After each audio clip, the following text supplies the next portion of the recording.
think we're back in the room. Who could believe it? We're back in the room. Are we back at home? I think we are back home. Yeah. Back home. I got back today. What, 4 o'clock? Something like that. No, Back home. It could be a set. I'll shake it. There you go. Please don't shake a bite. That's not pleasant. Not Okay. pleasant. No. How's the form? I'm not too bad. I'm a bit tired. I suppose you are too. I'm just back today. I was in Edinburgh the last 2 nights, and Edinburgh's just been hectic. I'll talk about that later on. But I got to the hotel on Thursday night, and I was all, I'll think about going and getting me a show. I'll jump and go in, watch something. Woke up about 6:30. I can't be bothered going in there. I just went for my dinner. Went for something to eat. But honestly, just tired, you know. So I just couldn't be arsed. So that was How is Edinburgh? Buzzing, is it? Yeah. I have no idea. I'll talk about it later on. But honestly, I'm going to plug it. I'm going to plug it at the start because that's where I'm going to be the next 2 Saturdays. I'm going to plug it now. Going to plug it now. Look at this, folks. I am going to be here at the Surgeons Hall at this thing. A mate of mine's putting on. Just. It's not that you're going to be at it. You're actually in it. I'm not in it. I'm behind the scenes in this one. I'm not in this one. I'm behind the scenes. So My Sweetheart Me is on at the Surgeons Hall, booked online at thespaceuk.com. Yeah, very good. Or the French app. Yeah. All that kind of stuff. But Edinburgh's just heaving me, people. No, but I'll tell you more about that in a wee minute. But you thought it was quieter than other years, and now you're saying it's heaving. Yeah. I thought it was quiet. It was quieter last month. It was quiet yesterday. Okay. And it would have been quiet today. I'll tell you a little bit what stuff going on today. Pretty thankful I wasn't there. Let's just put it like that. Okay. Yeah. Yesterday was today would have been even worse. But yeah. So yeah, just busy, you know. I'm working again tomorrow morning, Tuesday morning. Wednesday morning I'm actually off, but I'm trying to get caught up with some real life stuff. No stuff that I haven't got done. What, like the butchers, the bakers, and the candlestick makers? Yeah. Something like that. Eye test solicitors and all that kind of stuff. So just trying to get all that squeezed in before I go back to work again Thursday, and so on and so forth. So just fly. I mean, I just can't seem to get a minute. Can't seem to get a minute at all. No, I know it's bad. It's bad. Even though we were saying numbers was down, that was a couple of weeks ago. You're still busy, you know. Even though the numbers are down a wee bit, you're still booked, you know. But yeah, it's just been manic. Good. But the whiskey world doesn't stand still, does it? Well, put it like this, no. I don't think we've been on live since Whiskey Week, Belfast Whiskey Week. Before it, yeah, I know. Yeah, it was as bonkers as ever. There's so much stuff going on. It's hard to keep track. I mean, the only thing I got to was the grand finale show, and I met Brendan from Cologne on the way through Castle Court one day when I was on the way to meet Indians. I think you're going to work, but no, I just have to say that some of the ones that gave me a hand were fantastic. Frank, great guy. Big James, his dad Jim, Alex. Lovely girl, really good. Really, you know what Alex said to me? Alex said to me that I chatted away to her. Said, "Oh, you know, are you working?" And she went, "No, I just stay at home and look after the kids." That's the way she put it. Just stay at home and look after the kids. About the most fucking important job in the entire world. He says, "Oh, sometimes people think I must be a bit lazy looking after my kids." Tell me one parent ever that said, "Oh, I spent far too much time with my kids." What the fuck? Don't fuck off. You know, ridiculous. But anyway, Alex, great. Yeah, Paul's ambition for the whole thing is incredible. Pushing a food festival now as well, isn't it? I mean, fair play to him, you know. But the thing is, nuts at times, you know. But behind the scenes, hopefully everything I did, like most people enjoyed. They came along, but yeah. So we all everything went off. Everybody had a fair drink of mine. So that's all. That's all I'm interested in. Yeah. But yeah, as I say, there's loads of events. A couple of ones that I hosted and tasted. I got the Tasmanian Devil stuff. Tasmanian transportation. Johnny brought 2 of these over, and as soon as I seen it, I was like, I have to have this. What happened? He only brought 2 over, and me and another guy, who everybody on here will know, bought them. But the guy who bought the other one, he disappeared off for a bit when I was buying the second one. I'll tell you what it is in a minute. I says, Johnny, see whenever he comes back, I'll have this one in my hand, and I'll say, listen, he sold the other one. So what he did was he just lifted yours and sold it to me. I gave him twice the money for it. So he said you'd be okay with it. So what? You said I'm only joking. Honestly, that's evil. Look at the colour of that thing. Look at that. Now this is cask number 1. This is the first cask. So it is cask number 1. Sorry, I just put that up there. Of the Journey one. Of the Journey up here. And it's fabulous stuff. It's really cool. And the fact that it come all the way over from Tasmania, only 2 of them in the country. And I managed to pick one up. The Journey one's open and about half of it drunk. Well, 2/3 of it maybe drank. It's fucking awesome. I mean, it really is tasty stuff. This one, I will open at some point, and I will have a bit of a gargle at it because it's just special stuff. It's really nice, and Johnny was there, and he's such a cool guy. And he came over, and I think everybody on here knows that I've had a few issues this year, and he came over and it's great to see you, and it's good to see you well, and kind words and stuff, nice guy. It's a long way to come. Long way to come. Long way to come. And I think he's a great ambassador, not just for his own whiskey, but for Tasmanian whiskey as well, really. I think it's even just for whiskey in general. I mean, the more characters are about the thing, the better. And a guy doing something that he loves, traveling all over, banging a drum, and hopefully getting people to drink a bit of whiskey and think about what they're drinking is really cool. And as I say, he's such a nice guy, and I was really happy I got my hands on that. So anyway, yeah, but no, loads of stuff. Belfast Whiskey Week. I just as mad as it always ends up, but we ended up at the gala dinner. That was pretty cool. That was nice. It was. I think the best meal I've ever had in Belfast, to be honest. Well, put it like this, it wasn't far away. It's superb food. You arrived a wee bit late, just after the starter. And they brought my starter back out again. I asked, all right, it came back out again. But it was my entree, I think. Yeah. But I tell you what, I mean, it's as good as Ox. It's as good as James Street South. Well, I think so. The Reform Club, if anybody has never been in the Reform Club, it's one of these private member club things, but you can hire it out.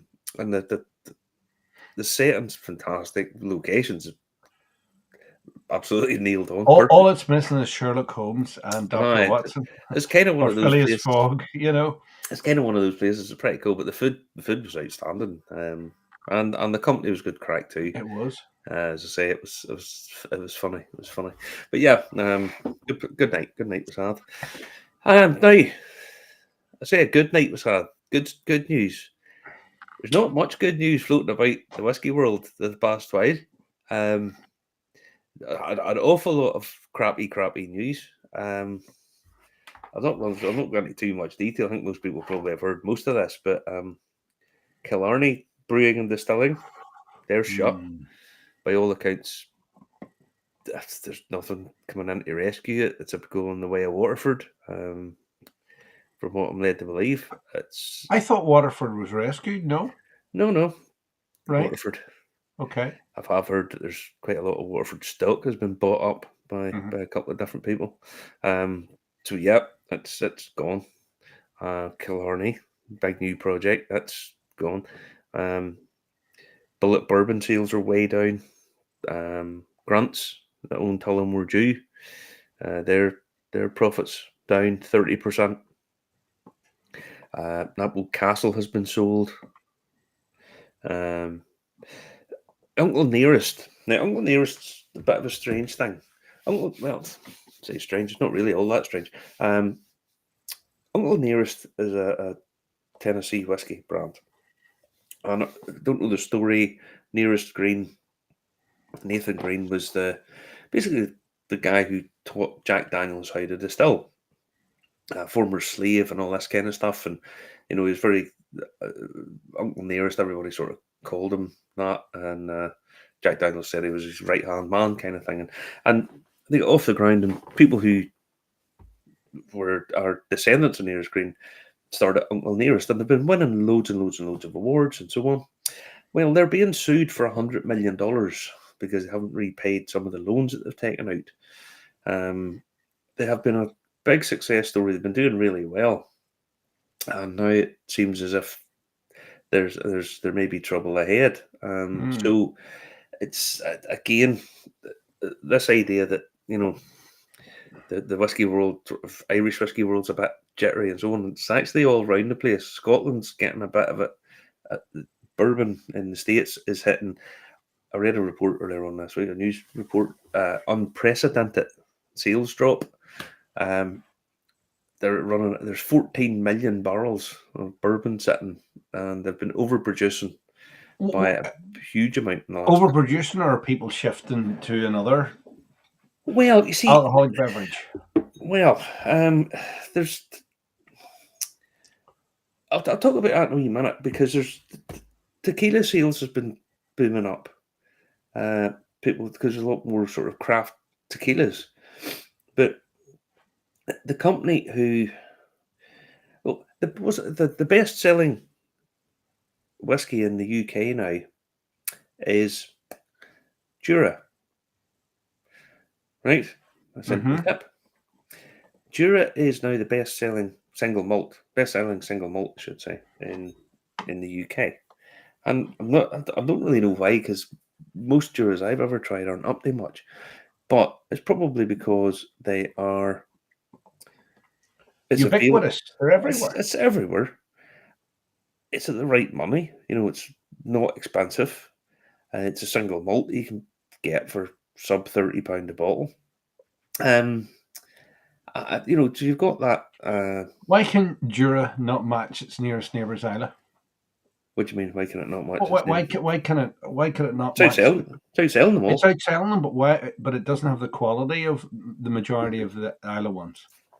Well, honestly, I think it must be just down to the fact that they've basically everywhere you go, you can get it. There you go. There it is. You concur, Connor?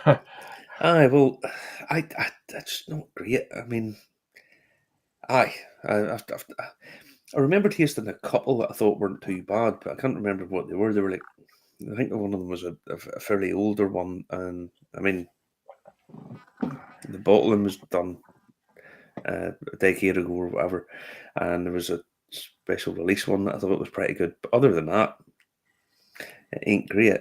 But it's the best selling stuff. But the company that owns it, they are saying that they are expecting an increase in brandy sales. Now, Emperador that own it are saying they're expecting an increase in brandy sales. And I have noticed myself, if you look at the whiskey auctions, they always have a section where they have cognacs and brandies and Armagnac and that kind of thing. Those prices of those have started to creep up. So I don't know. You did say a while ago that you were after those because you thought they were bargains and they were undersold. I've been saying that for quite a while. Well, they are starting to creep up now. Is it a sign that people are they going to put a bit of a push on brandy and cognacs and stuff? Another brown spirit, sort of keep it in almost the same genre as whiskey, possibly. If that's what they're thinking. Maybe that's where the future's heading. Whiskey drops a bit, and these other brown spirits climb up. Who knows at the minute? But it's but Jura have experienced 11.6% sales growth. So they make them the best-selling single malt. Parts of the market are shrinking, but they're going up over 10%. Yeah, and I think to be fair, I am not buying the same amount of stuff that I was. I'm just not. I say that. I think I bought 8 bottles this week. But a couple of them were bargains. A couple of them were things that I hadn't tried. A couple of them were auction bottles. I bought a bottle of this.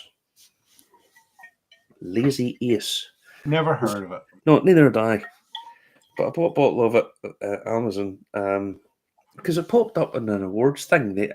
Was it the Masters? I can't mind whatever the fuck it is. The Masters of Whiskey Awards or something. And this Lazy Ace, they said, was pretty good. It won a gold at the premium blended spirit thing, and it was like 40 quid. So I thought, I'll give it a go. I haven't owned it yet, but it's like 40 quid. I thought I'd buy that. Okay. So yeah, as I say, I mean, Jura's up, and yeah, but the cognac and Armagnac and stuff at the secondary markets, you're starting to see them starting to climb a bit, because you can't get hyper aged like cognac for not big money. I mean, you can get stuff that was distilled in the 1960s, in cask for fucking 50 years, and you buy it for about 400 quid. It's not. If it was whiskey, it would be a lot more expensive than that. Cognac and brandy. Yeah, I could drink whiskey every day of the week. Cognac and brandy would be a now and again drink, really, wouldn't it? Well, put it like this. I've always said this, that there's being drunk, and then there's being wine drunk. I could drink a fair bit of whiskey, and you probably wouldn't know I had an awful lot in me. Beer, if I'm sitting in a bar drinking beer with friends, I tend to drink it a bit quicker and end up. I can get reasonably pissed. Wine, brandy, it's like the space shuttle. So it is. It's just a different style of being pissed out your skull. It doesn't take a huge amount to do it. Brandy, cognac, they're okay. Yeah, I still prefer whiskey, but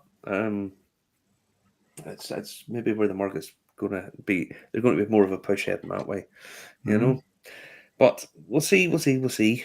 All the usual suspects back in tonight. Nice to hear from you, everybody. Connor, Linda, Michael, Robbie, Declan, Sean, Anthony. Thanks for joining us. It's just we just can't do it every week. Just can't do it. Just not over the summer. It's just we actually have stuff downstairs, and I was trying to get people to come on the show, and we promised to do it, but we can't because they couldn't come on when we needed them. There was those people in Strabane, Malton, their own stuff, Well, sure. This time last week, I was on a little dodgy hotel. Well, I say dodgy hotel, a little small independent hotel off the Isle of Skye. My internet signal's not great, So, I mean, there's no chance we could get caught on. I haven't time to record in or anything like that. No. So anyway, now Linda touched on this. Canada are not buying any American liquor. No. I can understand why, but the state-run wholesalers come out with a statement this week, which, if I was a Canadian distiller, I wouldn't be overly impressed with this, because what they said was the gap that has been left by American spirits not being there, they're going to fill with Irish spirits. Wow. Now, if I was an American producer, a Canadian producer, I would not be a happy bunny with this, because they've said, "Oh no, we're going to stock Irish whiskey in our 25,000 outlets across Canada. And we're going to do this, and it'll be great." They're saying there's going to be space in the market where there's a massive reduction in consumption of American products, and that gives an opportunity for quality brands like Irish whiskey to grow. Blah blah blah. there's been an oversupply of whiskey, and it talks all about this other stuff. But once Irish whiskey, yeah, why would you not be promoted saying, "Oh, we don't need"? Why would you not say, "Oh, we're going to promote Canadian whiskey"? Because there's quite a big Canadian whiskey industry. So I don't.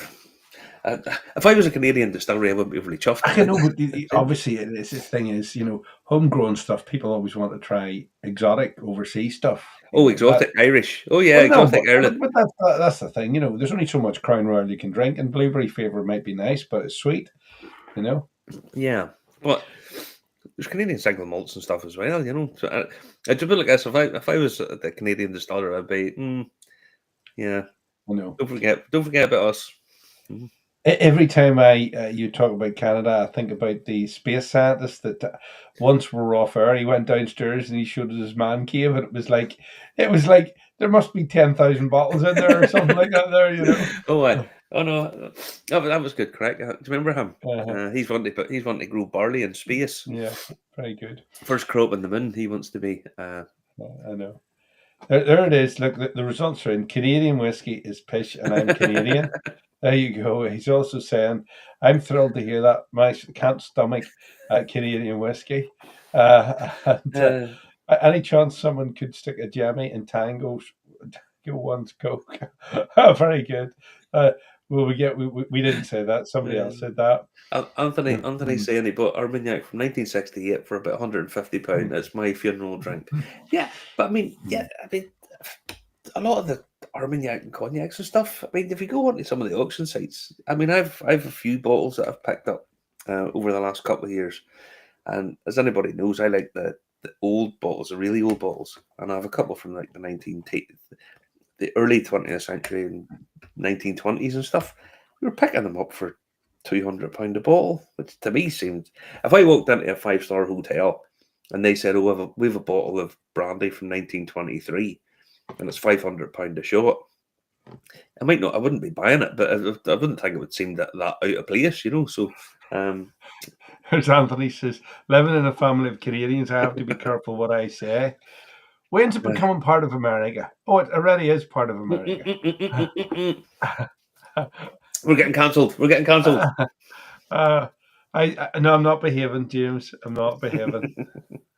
No. Aye, but no, the Canadian stuff. I mean, I can't stand Canadian whiskey. It's pish. But there's been some good stuff over there. It can't be that bad. I know they're allowed to put like additives and stuff in it, and so yeah. But I just thought to myself, it's he could. I can start a war in a crisp packet. Aye, we'll put it like this. We'll not upset the Canadians. I don't think the Greenlanders would be able to take us. I think we'd be all right with the Greenlanders, What a load of nonsense. Sure, the thing about it, he said he was going to take over Canada and Greenland. Sure, he's nearly lost California. Anyway. Now, it's good that James has popped in because Sleeve League, our Dra Single Malt Irish Whiskey 2025 edition, has just been popped out. It is just released. Here we go. Now, triple distilled, uniquely, it's heavily peated, all grain in process. Now, we've been down, had a look around Sleeve League, our Dra, and they've got a really funky, unusual setup, a real unique setup. The all grain in process, so it's distilled with the grains in it and stuff. Yeah, I've tasted the new make, tasted this, and they are fabulous. It is a fantastic drink. In terms of the peat content, it is heavily peated, but it doesn't come across as heavily peated. It's not like one of the. I mean, the cuts in it are obviously more palatable. I want to say more palatable than Lefroy, but Lefroy these days is getting a little bit more anemic. But it is refined. It's very, very well made stuff. I tasted this when I think it was 2 years old, and it is fabulous. I mean, really, really cool. Yeah, and it's really cool to see it actually being out. When you tell people about Sleeve League, they're surprised there's any peated Irish whiskey because you know what they're like. Well, the thing is, there's quite a few peated Irish whiskies about these days. You know, there's more than people think. But the fact that James was set out from day one to say, I'm making peated whiskies because this is how it used to be made in Ulster, that sort of Ulster style, and making it and putting it out. Yeah, it's fantastically well made. It really is. Donegal's rich illicit heritage. Every drop is triple distilled and uniquely starts its maturation in our Solera vat, ensuring consistency and continuity from every batch. Now, I will just say it is €90 a bottle, so it's not the cheapest. Let's be honest, but things that are well crafted and unique, when you have to pay for it.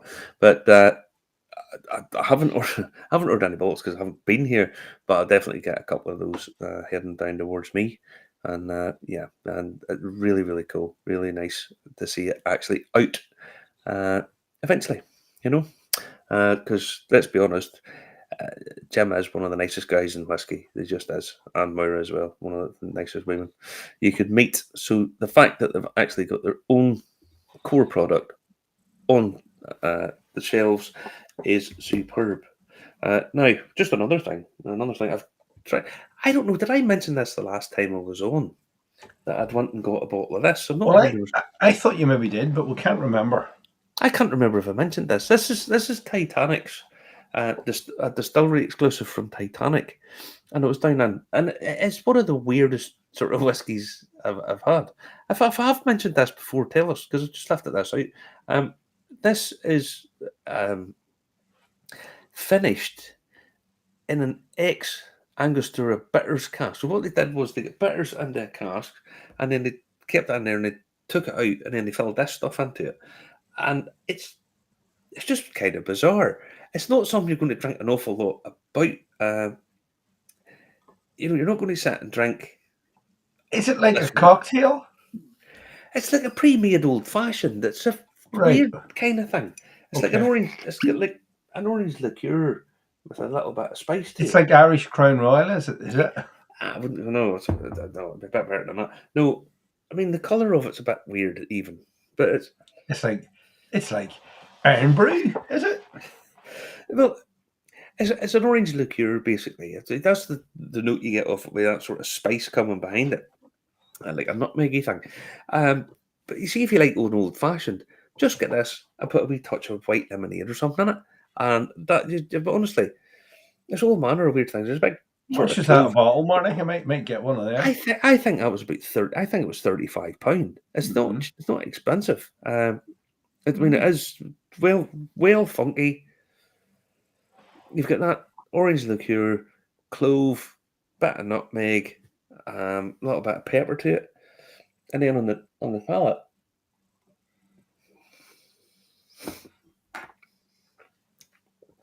there's all manner of weird shit going on. It's quite sugary. Again, the orange liqueur, the bitter stuff going through on it. It's really, really nice. It's really funky. You wouldn't drink a lot of it. Okay, I think if you drink. Is it like an aperitif thing or an after dinner thing? Yeah, I'm going to say it is one of those that once you've had a couple of them, that would be it. You wouldn't drink any more than one or two of them. Is it like something aniseedy? It's that overpowering. Yeah, it's 2 or 3 and that's it. Yeah, it's kind of that. You know, that sort of spicy. You know, if you're eating like Clove Rock sweets, you wouldn't eat too many Clove Rock sweets. Do you understand what I mean? It'd just be a bit much. On the finish, it really dries quite quickly and goes all weird on your tongue. But it's something really different. There's Thomas Jones says, I was reading this week an Aussie whiskey matured in ginger ale cask. Jameson's in ginger ale instantly. Stick it in wherever you want, you know, these days. But no, honestly, that is a bit weird and funky. And It's Damien, who's down in Titanic. He says to me, "Oh, have you tried that yet?" And I went, "No." And he gave me a wee snip of it. I thought, you know something, I will buy a bottle of that because it's like, yeah, that's pretty cool. That's just different. It's just different, you know. Mm-mm. But yeah, really, really quite pleasant. Really quite pleasant. Another thing that's really quite pleasant. The Gara Vogue from the Hawks Rock Distillery. Now, I've opened this. I did get a couple of samples of it, so I've tried it before this. This is their first release. Now, it's the first release from the Hawks Rock Distillery, Sazerac, massive company, a huge company, but it's Helen's first release under this brand. Now, it's not their own spirit. I mean, it's a 20-year-old single malt. Comes in this box with like little sort of plywood insert and all. Not your cardboard box like Middleton, or not your egg box, I should say, like Middleton. It's got a whole complex. It's got a rum, 14 years in bourbon, and then it's got all these different rum influence, and it's a sherry influence and stuff on it. This is fantastic. But when you open it, don't drink it straight away. Okay? Get one of these, pour it out, let it sit, have a drink of something else, come back to it, have a little sip, leave it alone for a bit. It's one of those ones that really does change after opening. It starts off, it's really sort of fresh, and on the on the tasting notes, I mean, Helen being Helen, you're not going to argue with Helen Mulholland, right? If Helen Mulholland tells you it's that, it's fucking that, right? No, we're not arguing with that. On the thing it says peaches, it's just peaches, that lovely fresh peach, just in the nose. But once you leave it a while and start to sip it, it gets that lovely sort of sugary notes to it, you know, and not sweet. It's that sort of lovely sweetness. Lovely complexity. It just sort of rolls and rolls and rolls. There's so many things going on in it, and it's so well refined, so elegantly done. It takes a tiny little bit of water in it, and it does just look. It does. It is fantastic. The other thing I would say, Sazerac have bought over the Loch Gill distillery. They have spent millions down there. I mean, shitloads of money down there. I'm convinced by the Hawks Rock Distillery name. Well, not really. It doesn't really have an Irish ring to it. But by all accounts, Sazerac are way happy with it. They think it's a great name. They're going to be investing. Probably it's a 10-year project, and you're probably looking at something between a $50 and $100 million investment. So they're confident that this is going to be a success. This is going to be a big time project. So the fact that you would have their very first release box with number 1 on it probably wouldn't be a bad thing to have sitting in a cupboard, stuck away somewhere. Because I know people go, the stuff that people think is going to be collectible a lot of the time isn't the stuff that ends up being collectible. But the thing is, why is a distillery like a very American name, but that whiskey is like, it's like an episode of the Irish RM. Gara Vogue tonight, guest starring on the Irish RM. Listen, if they think it's going to sell, that's what they'll do, right? They apparently are all happy with it. The whiskey, you couldn't knock. It's fabulous stuff. But having the first release bottle, now it's €200, I think, €195, I think it is a bottle.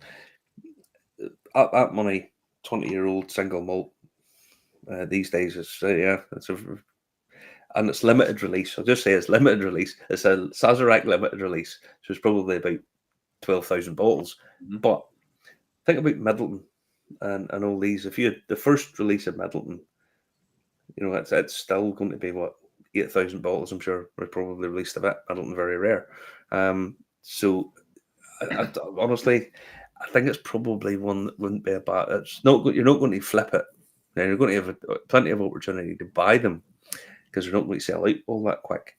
But in 10 years' time, having it sitting in a cupboard probably wouldn't be the worst thing in the world, if I'm being honest. You know. Mm-hmm. Aye. But Connor, they're only interested in selling stuff to the States. We see paddy seals are starting to grow apparently, and it's a slow burner, but that's all they're wanting. They are wanting to do a big time project. Not really, Irish market's tiny.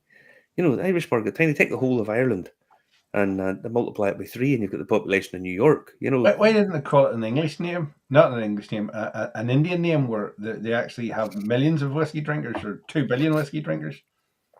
But no, they will. The river in Sligo is the Garavel. That's right, Michael. That's what it's named after. Yes. That's exactly what it's named after. I know. That's what we're saying. It's a very Irish name. Now Sligo, I wouldn't call a distillery Sligo distillery because it's like that VW car called the Tego. You know, it's a bit close to. It's not a good name, is it? No, Tego. Not really. No, there you go. But no, as I say, they're interested in it being a big time success, and primarily for the American market. I mean, the Irish market's a very much a secondary thing for them, I would think. So if they think it's going to sell in the States, that's all they're interested in.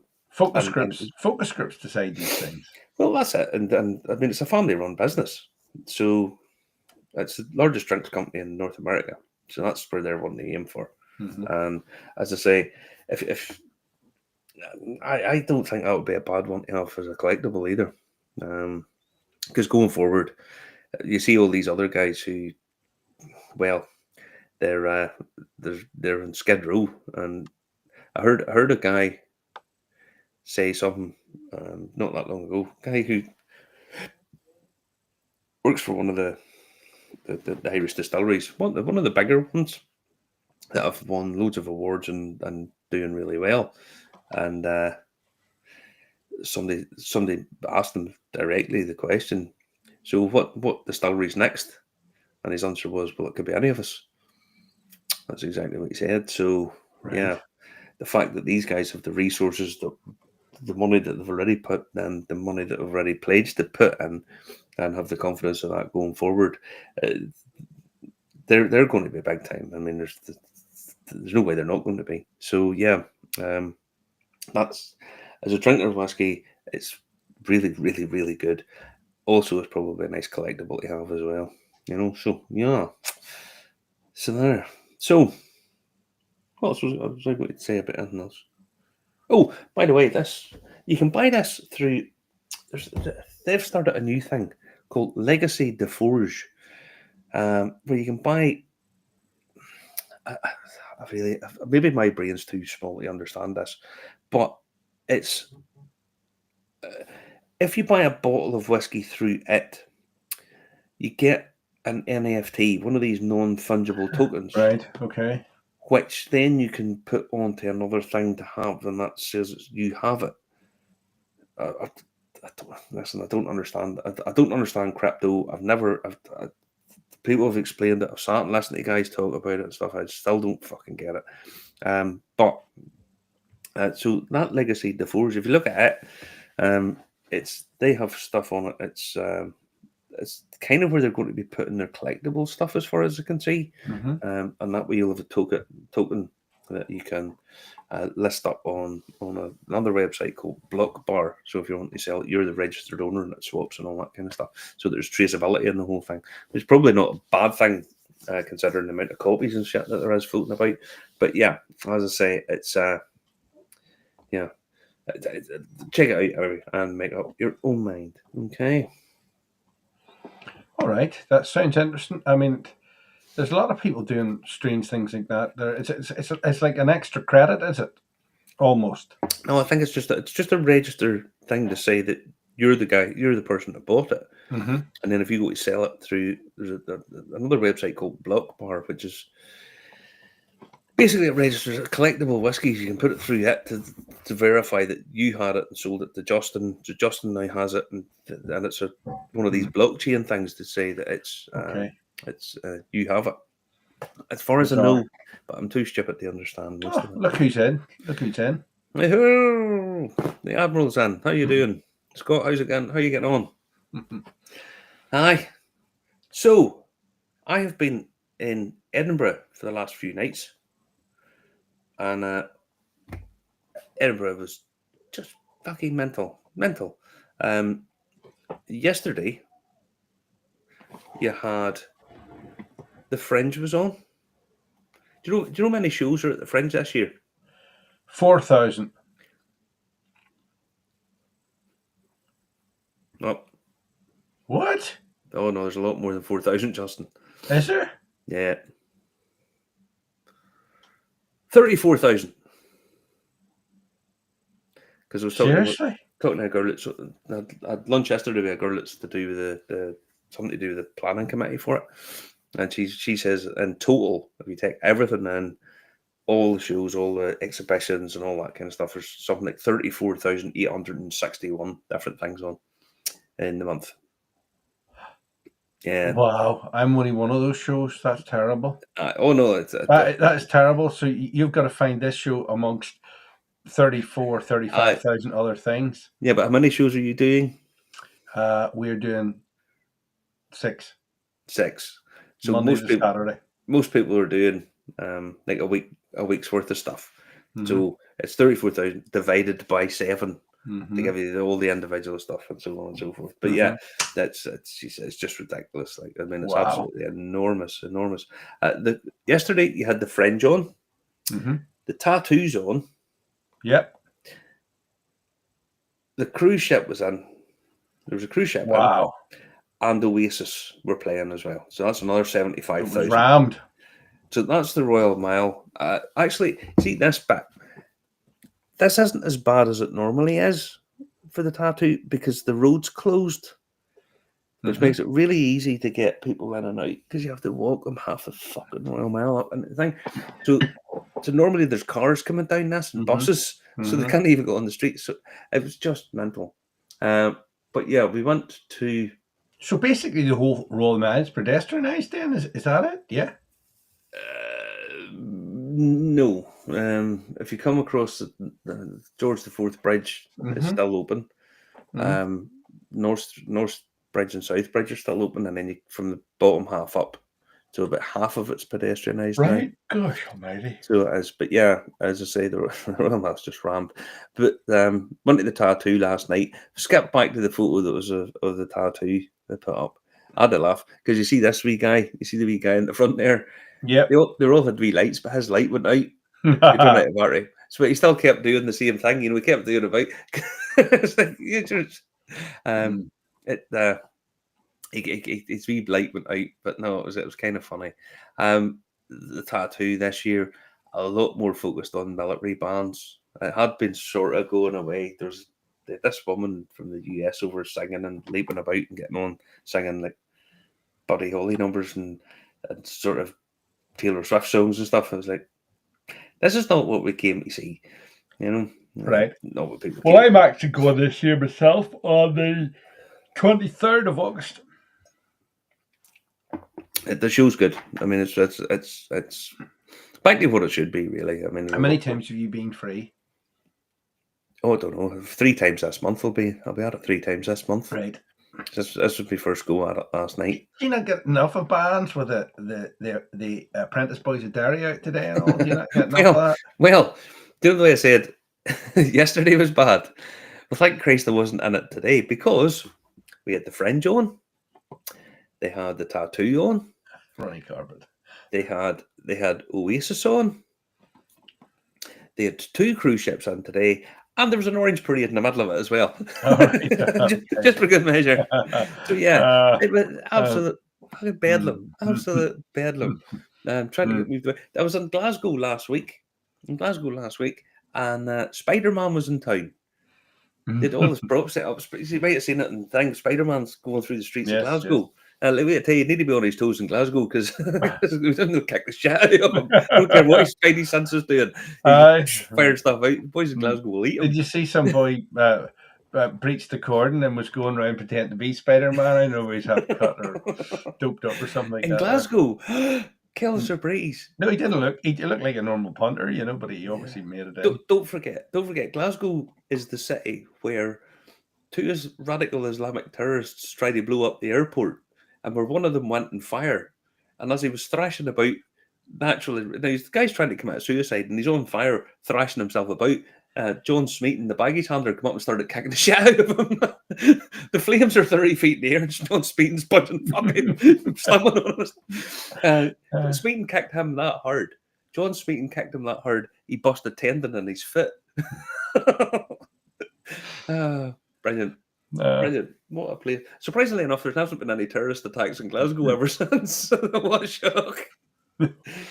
No. Boy's trying to commit suicide and he's getting shit kicked in as well. I know. Yeah, somebody nearly got murdered at that tattoo, didn't they? By their own hands. Well, I was recording this because the US Air Force were doing the silent distillery stuff. Right? But I'll not do the whole thing because the format is incredible. But just watch the tail end bit of it. Whenever you're putting this on, Justin, did you pull it up full screen? Can you? Yeah, I can. Here we go. Watch this through to the end. Okay. I'm going to put it up full screen. Okay, here we go. We're still here. Watch this.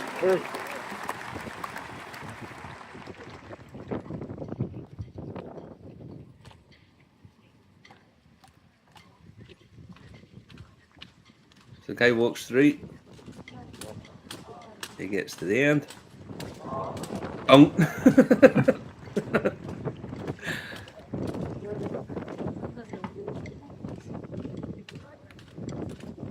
He makes it back again. He makes it back again. But one wee balls up, just clap them in the. I know, that's mad, isn't it? Aye. The bayonets and then line just hit them in the side of the head. But no, on the fringe, there is actually some whiskey events.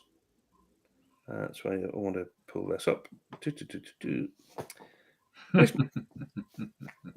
Why's my internet so slow tonight? What do you see now? You haven't been there, and I think you aren't using it, so it cuts you way back. Something like that. Oh, it'll be something like that. Where are we? I was buttery smooth tonight, or were we jittery? We had to go on and come back off again before we went on air because Marty said it was jittery when we did the. Now you can go on to the test app and hit whiskey. And do you remember a few years ago we had Felipe Schreiberg on, the guy who does Rhythm and Booze, the jazz guy. Yes, I do. Yeah. So he has 2 guys and 3 drams on. So he does. So it's blues things, and you get some of his. You get to try 3 superb Scotch whiskies. Johnny Walker show down at Johnny Walker events, food and drink and storytelling. Start with a quiz to discover your flavour. Blah blah blah blah blah. And so the Johnny Walker whiskey show is on. Right. Okay. A few different events at it. A wee dram at the fridge is hidden beneath the Royal Mile. I haven't done this yet, but it's down in one of the closes. There's a speakeasy place down in below it, where you can down into like a cellar, and you will explore 4 exceptional whiskies, including 2 18-year-old whiskies from the Loch Lomond and the Glen Scotia distilleries. That'd be nice. And enjoy stories and fun along the way, weaving a bit of a dance. Now, I don't know what price is that. I don't know. I'm not going to start going through tickets. Island Spirit. Island Spirit is a captivating musical where a young Polish woman returns to Scotland to trace her roots. She takes a job at a whiskey distillery on a remote Scottish island, discovering the story of her mother. Blah blah blah. So the show features soulful melodies of Scottish influence. So I think that's just a musical set in a distillery as such. Newtown food walking tour. 3 hours.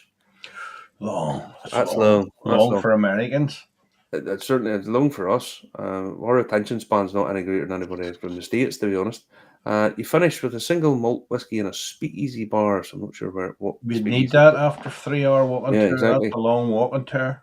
But there is single malt sessions in. So you can do single malt sessions with live music. Did Oasis? Well, you weren't there. Were you there for Oasis? You were. Were you there last night? No, I was at the hotel. We were miles away. No, it wasn't as bad as Taylor Swift when you were there, was it? No. No, well, sure. I was in the hotel right beside Murrayfield. So it was with Taylor Swift. So you could hear her wailing even though you weren't at the thing? Wasn't her wailing was the problem. It was the 70-year-old men in pink furry Stetson and hot pants, of which there were plenty of them. Like, yeah. There's a couple other show. A Whiskey and Witches, a musical whiskey experience. And one that I could and should have went to, but I fell asleep. There's no point me trying to dress it up. Anyway, it was Whiskey Under the Stars down at Dynamic Earth. Have you been in that Dynamic Earth place? No? It's one of those 360 dome things where you look up and you can see all the stars. And it's a fabulous thing. Okay, maybe try to hit that. And you get a couple of, this year you've got a couple of whiskeys served under the dome in the Rainforest Gallery. So yeah, there's loads of cool stuff over there, whiskey related. So if you find yourself in Edinburgh, check it out. I wish I had done something. I wish I had done something on Thursday night, but well, I fell asleep because I was knackered. But I'll be there. I'll be there twice more before the end of the month. So I will. Well, I'm going to be there 3 times before the end of the month. I've got to go and come back, go and come back, go and come back. But there you go. But yeah, as I say, it's the fringe is just mental. I mean, just absolutely fucking insane. But yeah, it's well worth going and seeing. Catch my mate's show if you make it there, or if you know somebody, it's well worth a look. Yeah, and nice to be back again for a wee chat with these guys. And thanks for tuning in. We'll see you a few more weeks. More weeks, maybe after that, I'll start to quieten down a wee bit, and we'll get a bit on. But at the moment, it's just. It's just really, really tiring. Right. I'll maybe see you tomorrow morning. Night. Thanks for watching. Remember to